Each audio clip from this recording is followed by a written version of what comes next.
بسم الله الرحمن الرحیم. الحمد لله رب العالمین و الصلاة و السلام علی سیدنا و نبینا ابی القاسم المصطفى محمد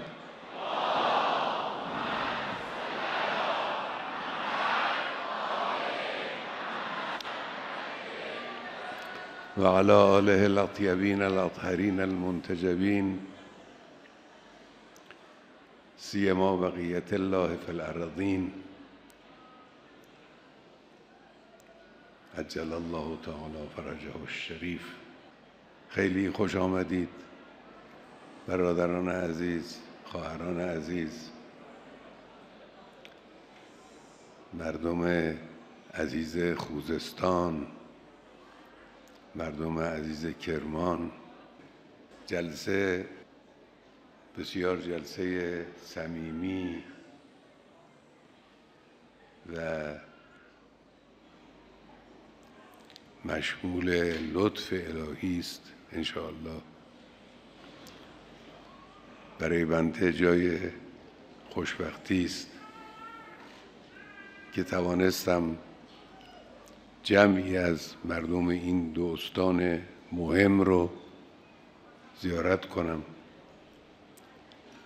به همه شما یکایک شما خوش آمد عرض می کنم، به خصوص به خانواده شهیدان عزیز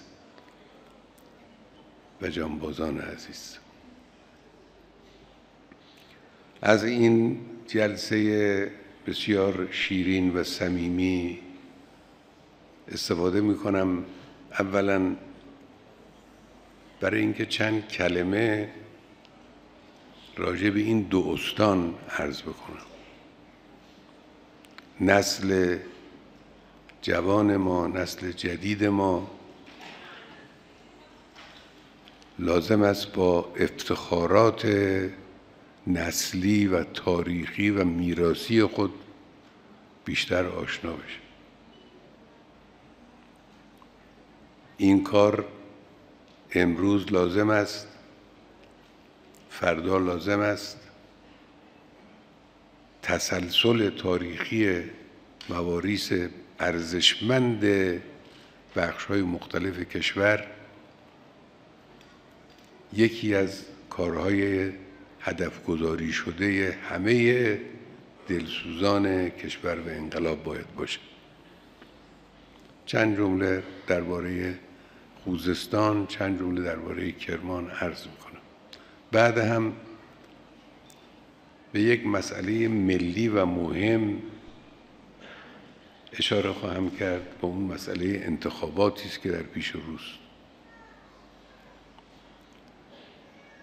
بعد هم چند کلمه راجع به این مسئله مهم بین المللی اسلامی، یعنی مسئله غزه، اشاره خواهم کرد. این برنامه صحبت‌های امروز ما و عرایض امروز ما با شما برادران و خواهران عزیز. اما درباره خوزستان شاید بشود گفت که در تاریخ 120 ساله اخیر کشور ما خوزستان یکی از اصلی ترین و مهمترین مراکز مقاومت ملت ایران بوده. مظهر مقاومت ملت ایران در طول این مدت مردم خوزستان بودند. اگر با تاریخ جوانهای ما آشنا باشند می‌دانند که حدود 100 و اندی سال قبل در دنباله‌های جنگ اول جهانی که انگلیس‌ها آمدن به این منطقه از ایران و عراق حمله کردند، مدافعه مردم خوزستان بود که انگلیسی‌ها رو عقب زد. فتوای علمای نجف را مردم غیور خوزستان در دست گرفتند، پرچم بلند کردن، مقابل انگلیس ها ایستادن. اونجا انگلیس ها با لشکر و توانایی های نظامی وارد شده بودن، بحث تبلیغات و اینا دیگه نبود. بر عراق مسلط شده بودن، میخواستن بر این منطقه از ایران هم مسلط بشن. مردم خوزستان طبق فتوای علمای نجف، محمد تقی شیرازی و دیگران، ایستادن در مقابل انگلیس ها. پرچم اون مبارزه بزرگ رو در سفری که بنده به خوزستان داشتم چندین سال پیش آوردن و اون پرچم رو ما هدیه کردیم به آستان قدس رضوی. اون پرچم الان موجوده که مال مردم خوزستان. این تاریخ اینا مهمه، اینا خیلی با ارزش. خوزستان سینه سپر کرد در مقابل انگلیس ها، نه فقط دفاع از خوزستان، دفاع از ایران.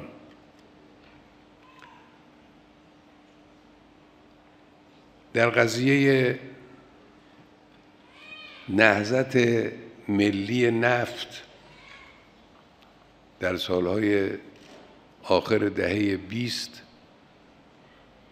خوزستان محل برخورد میدانی ایران و انگلیس بود به شکل تصرف پالایشگاه آبادان که در اختیار انگلیس ها بود و تصرف مناطقی و مراکزی که انگلیس ها برای خودشون درست کرده بودن. این خوزستانی ها اینجا هم صف جلو بودن و صف مقدم بود. از همه اینا مهمتر ایستادگی مردم خوزستان بود در مقابل تهاجم صدام در سال 59. اولین گروه دفاع از خود خوزستانی ها بود. یک محاسبه غلطی رو صدام کرده بود، با او این بود که فکر میکرد اگر حمله کنه به طرف شهرهای خوزستان، آبادان و خرمشهر و اهواز و غیره، مردم عربی که در این مناطق هستند اینا علیه کشور خودشون با او همراه و همدست خواهند شد. این اشتباه غلط رو صدام کرد. خیال میکرد خوزستان در اختیار او قرار خواهد گرفت و مردم عرب ایرانی خوزستان به او کمک خواهند کرد. اولین کسانی که سینه سپر کردن همین مردمی بودند که او به اونها امید داشت. سردار شهید عزیز علی هاشمی رضوان الله علیه یه نمونه است. چند سال در اوایل جنگ آوازه او رو صدامی ها شنیده بودن، دنبالش میگشتن. هر کس اسیر میکردن میپرسیدن علی هاشمی کجاست؟ دنبال علی هاشمی. مادر شهید تا اواخر زنده بود. اقوام خوزستانی از عرب و غیر عرب، لور و بختیاری و دیگران، اولین کسانی بودند که در مقابل صدام ایستادند و یه صفی رو تشکیل دادند. این افتخار بزرگی است، این منقبت بزرگی است، چیز کمی نیست. از یک جهت دیگر هم خوزستان یک استان ممتازه و اون این است که خون شهیدان همه استانهای کشور بر روی خاک خوزستان ریخته شده. این یعنی چه؟ این یعنی خوزستان نماد همدلی و همبستگی همه ملت ایران. از همه نقاط کشور جوانها، پیشقراولان فداکاران آمدن در اونجا با ایمانشون، با انگیزشون در اونجا جنگیدن و جان خودشون رو در راه اسلام و ایران و جمهوری اسلامی فدا کردند. خوزستان شد نماد همبستگی ملت ایران. ما هرچه که در طول تاریخ از قهرمانی‌های ملت ایران شنیده بودیم، از فداکاری‌ها، از گذشت‌ها، از ایستادگی‌ها، به چشم خودمون در خوزستان در دوران دفاع مقدس مشاهده کردیم.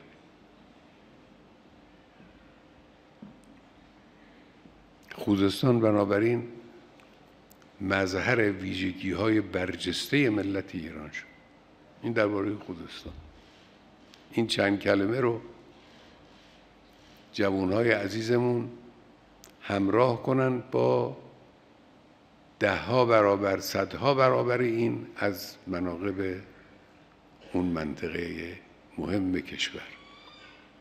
و اما کرمان، بنده در طول سالها انس با کرمان و کرمانی‌ها نقاط درخشانی رو در این استان و در مردم این استان بالعیان مشاهده کردم. شنیدنی نیست، دیدنی است، حس کردنی است. اگر بخواهیم در چند جمله از مهمترین این ویژگی‌ها اسم بیاریم، باید عرض کنم من اولا هویت عمیق فرهنگی کرمان، ثانیاً نخبه پروری کرمان.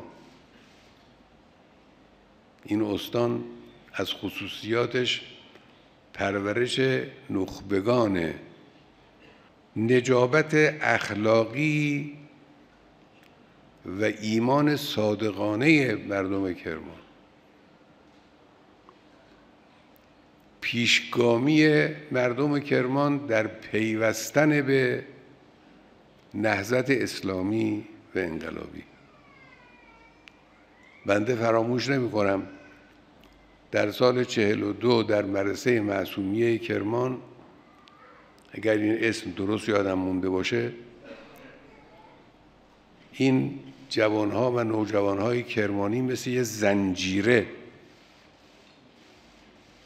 مرتب می آمدن تو این مدرسه و می رفتن با عناصر مبارز، با طلاب و فضلای مبارزی که در اونجا بودند،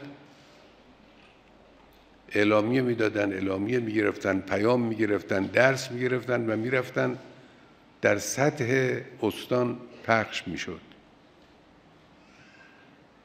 زمینه بروز شخصیت بزرگی مثل حاج قاسم سلیمانی ایناست.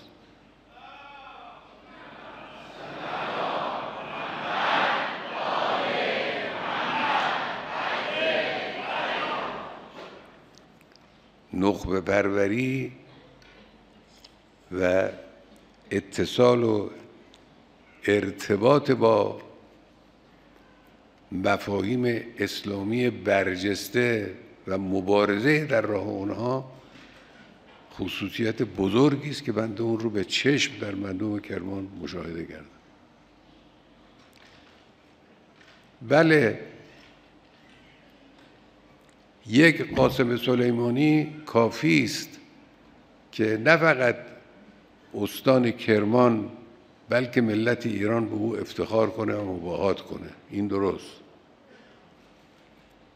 اما مطلب مهم دیگر در کنار این است که اون زمینه فرهنگی که قاسم سلیمانی تربیت میکنه، اون زمینه فرهنگی چیه؟ به این زمینه فرهنگی باید تکیه کرد. اون ایمان صادقانه، اون گذشت‌ها،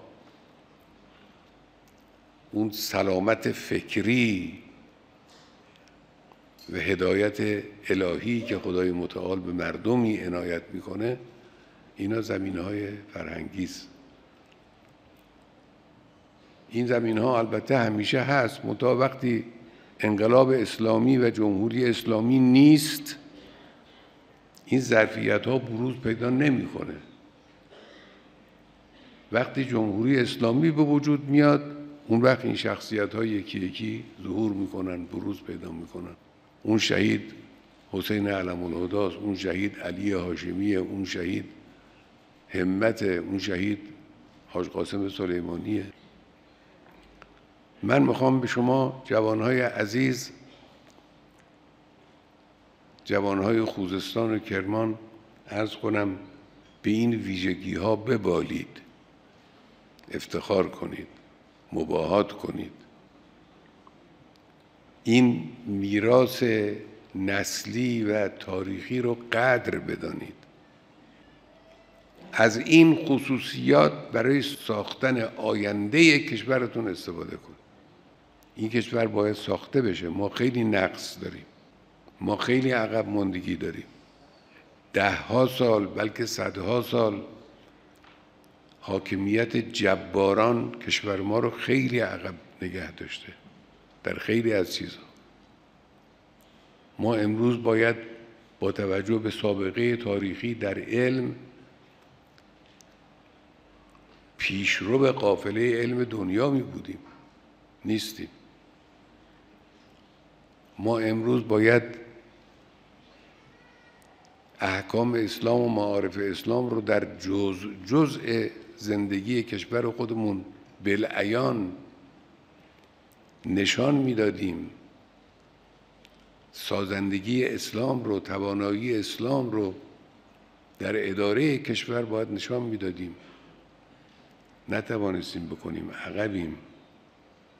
این عقب ماندگی ها باید جبران بشه. شما جوان ها می توانید، ملت ایران می توانه.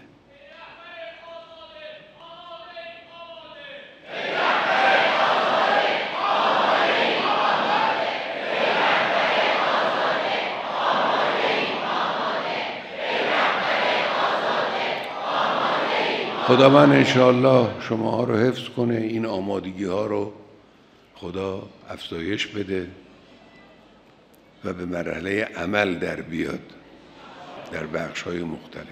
خب این حالا چند جمله راجع به خوزستان و راجع به کرمان.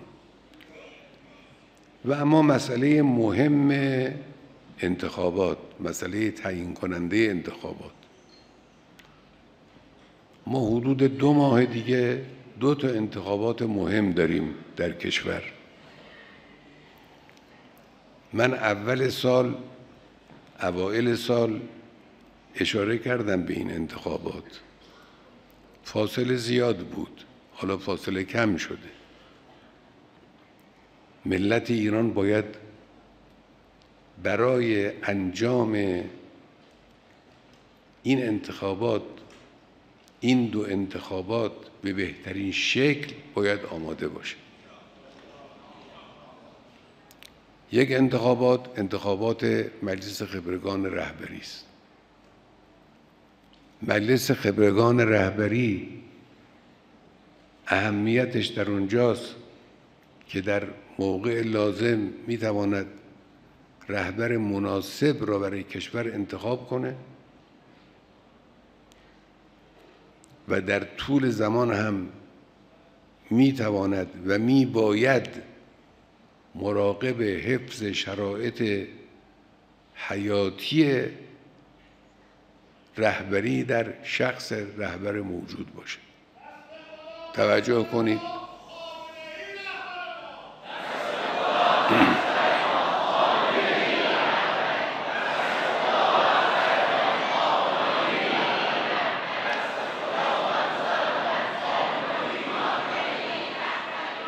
این اهمیت مجلس خبرگان رهبری است که بایستی ملت ایران، مردم استانها دقت کنند، مراقبت کنند و این انتخابات رو به بهترین وجهی برگزار کنند. و اما انتخابات مجلس شورای اسلامی که این دوتا با هم انجام میگیره. بسیار مهمه. مجلس شورای اسلامی طبق قانون اساسی ریلگذاری کننده آینده کشور.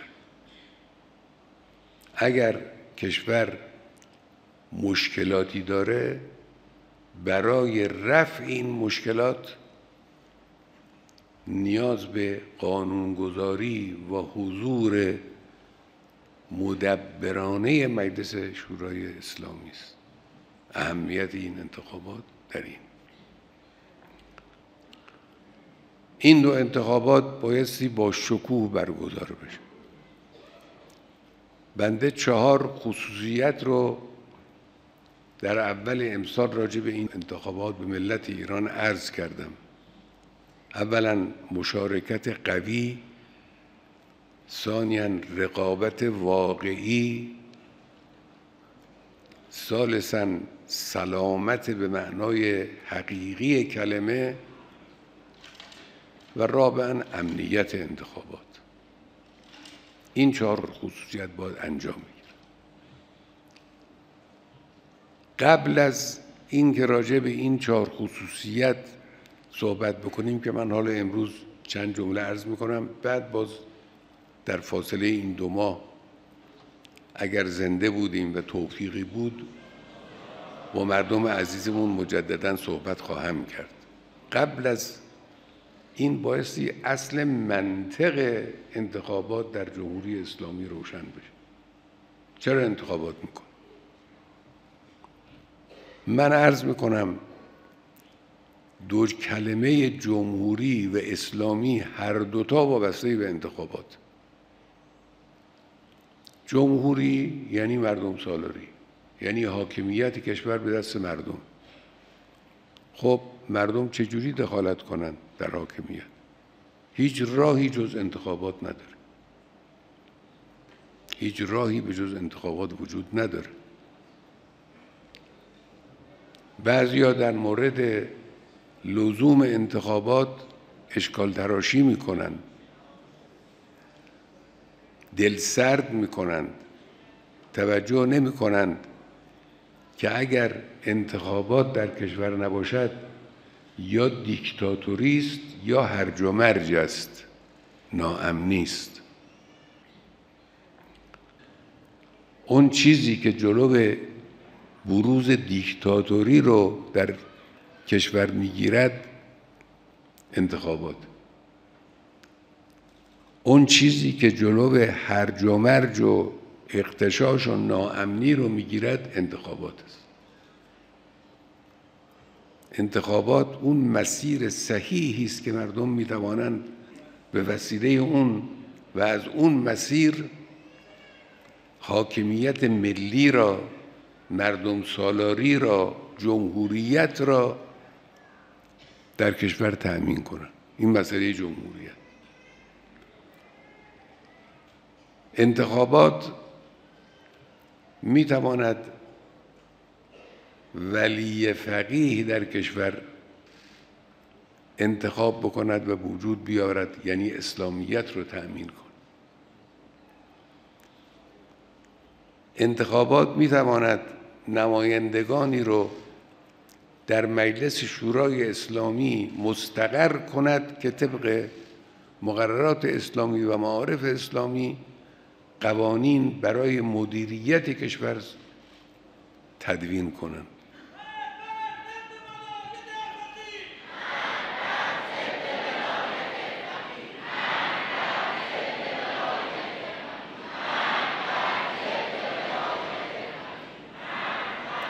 خب پس بنابراین هم جمهوریت و هم اسلامیت متکی به انتخابات. انتخابات بنابراین ضروری است. در نظام جمهوری اسلامی انتخابات ضروری است. در این انتخابات قهراً اون 4 نقطه‌ای که گفتیم مهمه. اول مشارکت یعنی حضور پرشور مردم در انتخابات. اگر حضور پرشور مردم در انتخابات باشد، این وحدت ملی را نشان میده. این انگیزه ملت ایران رو برای حضور در صحنه نشان میده.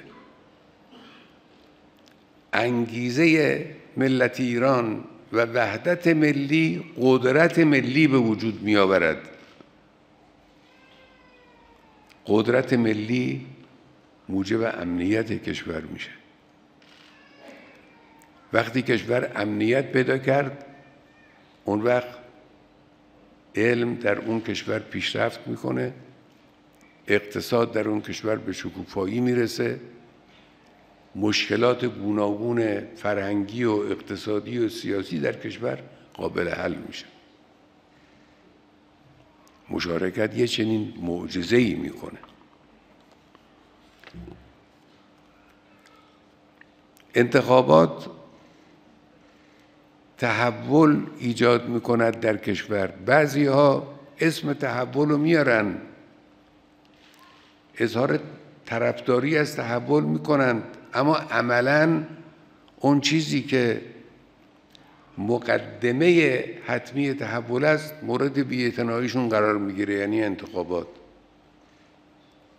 با انتخابات میشود تحول ایجاد کرد در کشور. صاحبان دیدگاه‌های گوناگون سیاسی و اقتصادی و فرهنگی میخواهند تحول ایجاد کنند به نفع دیدگاه سیاسی یا فرهنگی اقتصادی خودشون. خیلی خوب، راهش چیه؟ راهش این است که با انتخابات، حالا چه انتخابات مجلس، چه انتخابات مجلس خبرگان، چه انتخابات ریاست جمهوری، چه انتخابات شوراها، کسانی را که با اون فکر سیاسی اونها و جهتگیری سیاسی یا اقتصادی یا فرهنگی اونها همراهن، اونها رو سر کار بیارن. این میشه تحول. پایه تحول بنابراین انتخابات.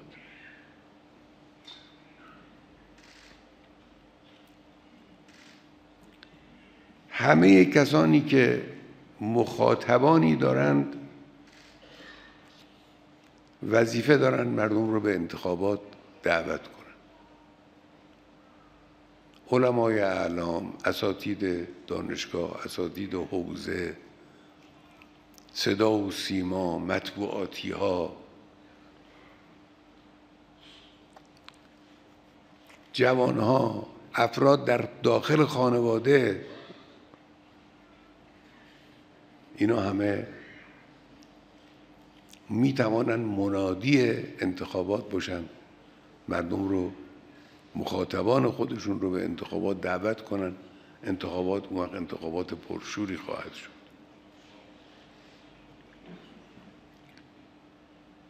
اگر مشارکت ضعیف باشه، مجلس ضعیف خواهد شد.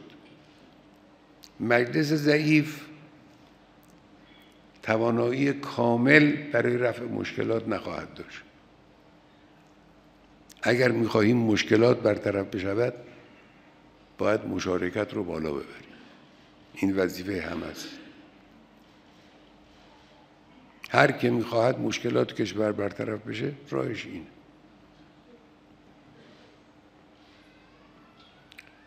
این مسئله مشارکت. حالا من البته در آینده باز اگر عمر و فرصت بود عرض خواهم کرد. اما مسئله رقابت. رقابت یعنی چه؟ رقابت یعنی جناح‌های سیاسی برای شرکت در انتخابات با هم مسابقه بگذارن.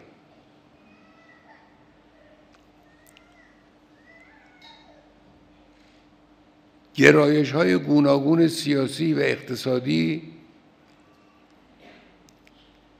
در انتخابات با هم مسابقه بگذارن. میدان باز باشه برای مسابقه جناح‌های سیاسی و نگاه‌های سیاسی و نظرات سیاسی، همچنین اقتصادی، همچنین فرهنگی. این معنای رقابت.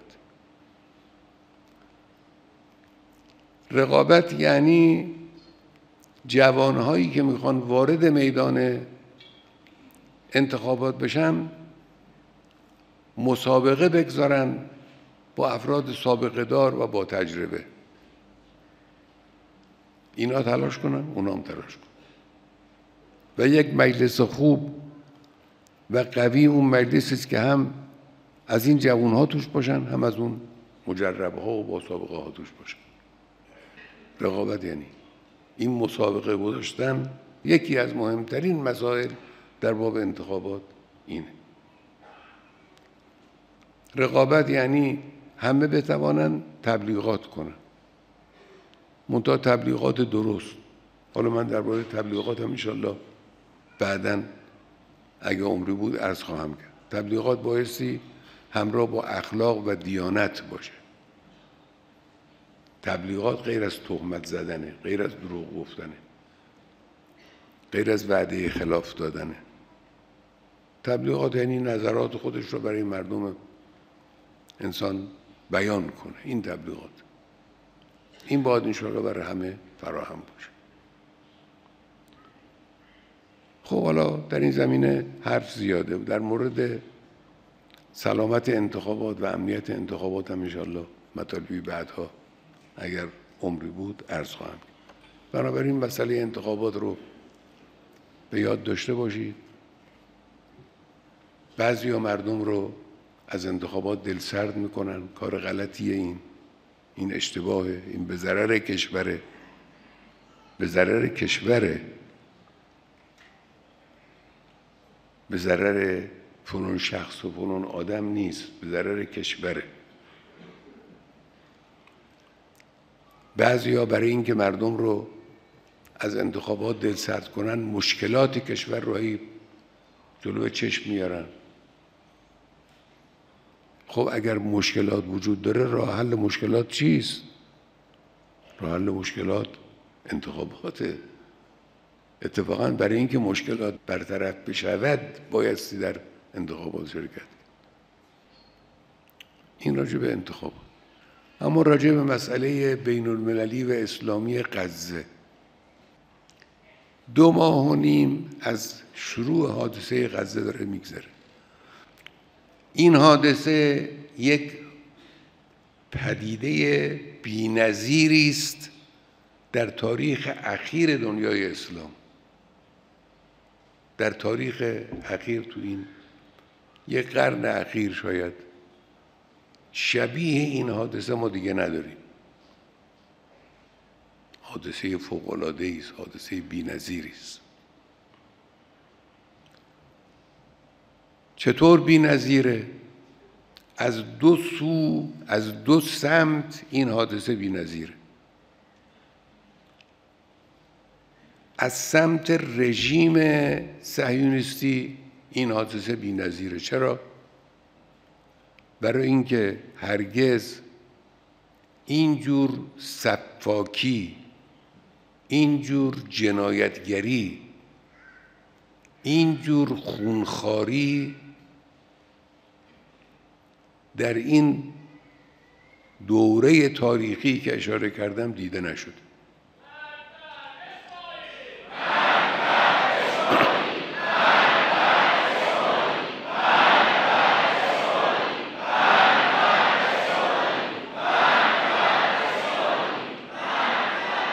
اینجور کودک کشی،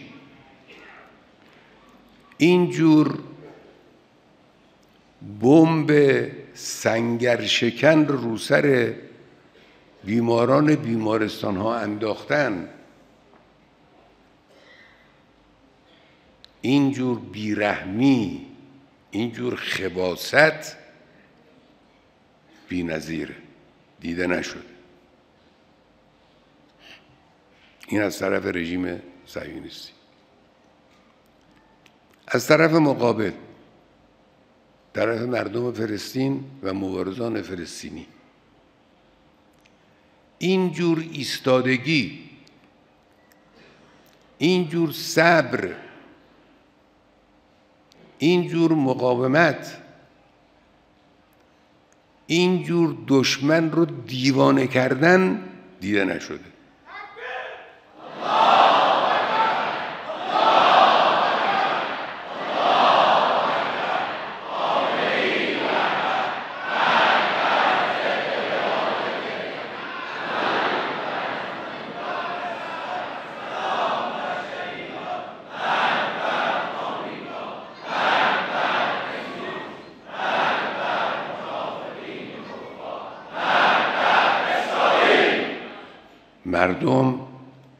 مردم غزه، مبارزان غزه مثل صخره، مثل کوه ایستادن.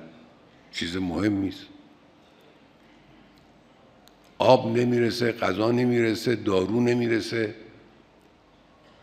سوخت نمیرسه، آب نمیرسه، ایستادن، تسلیم نمیشن. خیلی مهمه. همین تسلیم نشدن اونها رو پیروز میکند، کما اینکه نشانه های پیروزی امروز دیده میشه. ان الله مع الصابرین. خدا با صبر کنندگان. رژیم صهیونیست با اون همه تجهیزات، با اون همه امکانات، در مقابل مبارزان فلسطینی که تقریباً میشه گفت تجهیزاتشون قابل مقایسه با تجهیزات رژیم صهیونیستی است، ناتوان مونده. شنیدید بخش‌های مهم و فعال لشکر خودش رو از میدان خارج کرد، چون دیده نمیتونن کاری بکنن، فقط تلفات تحمل میکنن. اینا مهمه. اینا پدیده‌های بی‌نظیری است. یک نکته اساسی اینه که شکست رژیم صهیونیستی در این حادثه فقط شکست رژیم صهیونیستی نیست، شکست آمریکاست.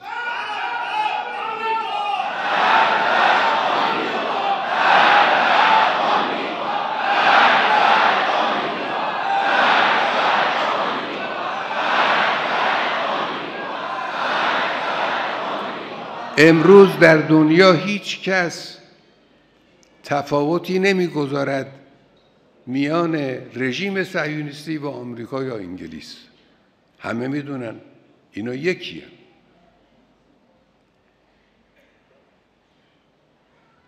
آمریکا بیشرمانه قطعنامه شورای امنیت را برای قطع بمباران و آتش بس وتو میکنه. بیشرمانه. اینا با هم فرقی ندارن. اینا یکیه. یعنی چه وتو میکنه؟ یعنی همدستی میکند در ریختن بمب بر روی کودک و زن و بیمار و پیر و مردم بی‌دفاع. آبروی آمریکا رفت، نقاب از چهره تمدن غربی افتاد در این حادثه. پیروزی بزرگ ملت فلسطین در این است که غرب را، آمریکا را، ادعاهای دروغین حقوق بشری رو بی‌آبرو کردند. امروز همه می‌دانند که باطن این ظاهرسازی ها اسم حقوق بشر و انسان و اینا بردن، باطنش دیگه چیه؟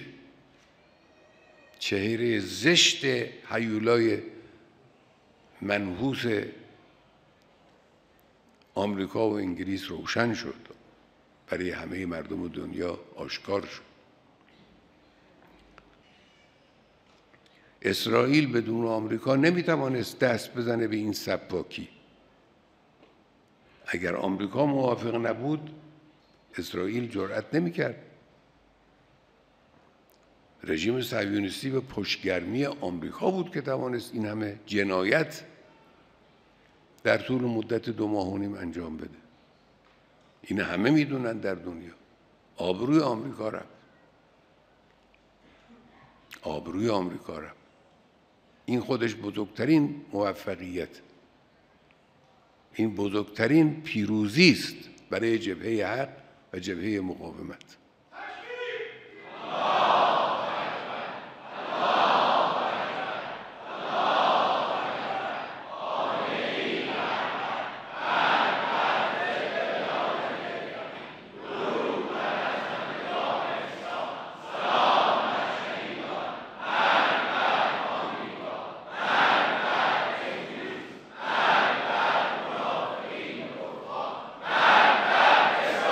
در میدان که نشانه‌های شکست این جنایتکاران داره یکی پس از دیگری پدیدار میشه، در عرصه انسانی هم به کلی شکست خورد.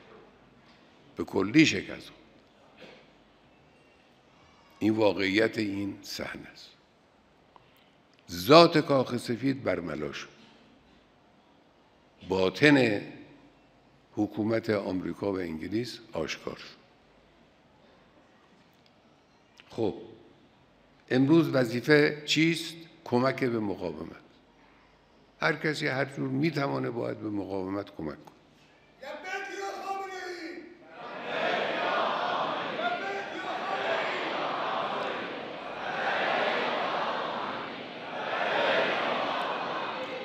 کمک به مقاومت وظیفه است. کمک به رژیم صهیونیستی جنایت است، خیانت است. بعضی از دولت‌های مسلمان متاسفانه این جنایت رو مرتکب میشن. بدانند ملت‌های مسلمان رو فراموش نخواهند کرد. امروز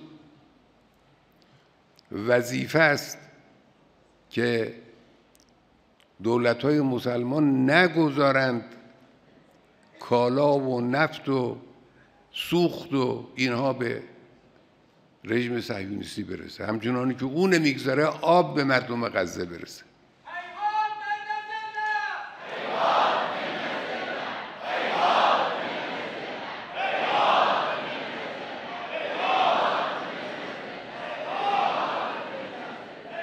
این وظیفه دولت‌های مسلمان است، وظیفه ملت‌های مسلمان است که از دولت‌های خودشون بخواهند که هر گونه کمکی رو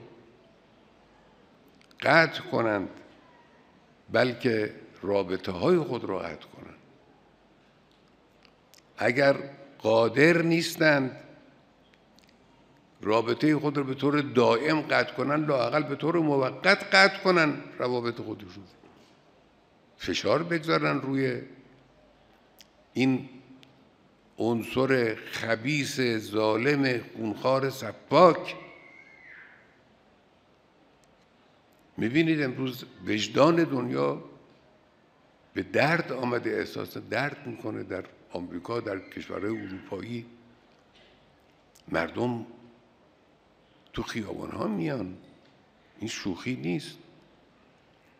شخصیت‌های سیاسی در بعضی از این دولت‌ها و کشورها به خاطر کمک دولت‌هاشون استعفا می‌کنند. رؤسای دانشگاه‌ها استعفا می‌کنند. دانشمندان، افراد سرشناس انتقاد می‌کنند، اعتراض می‌کنند. وجدان دنیا به درد آمده. در این حال بعضی‌ها باز همون کمک‌ها رو دارن به این رژیم ظالم و سفاک انجام.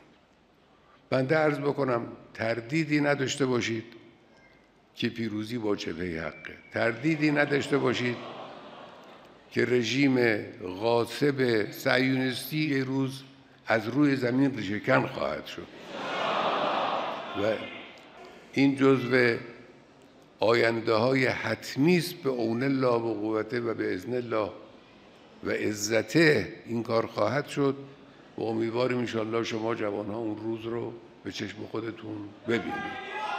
و السلام علیکم و رحمت الله و برکاته.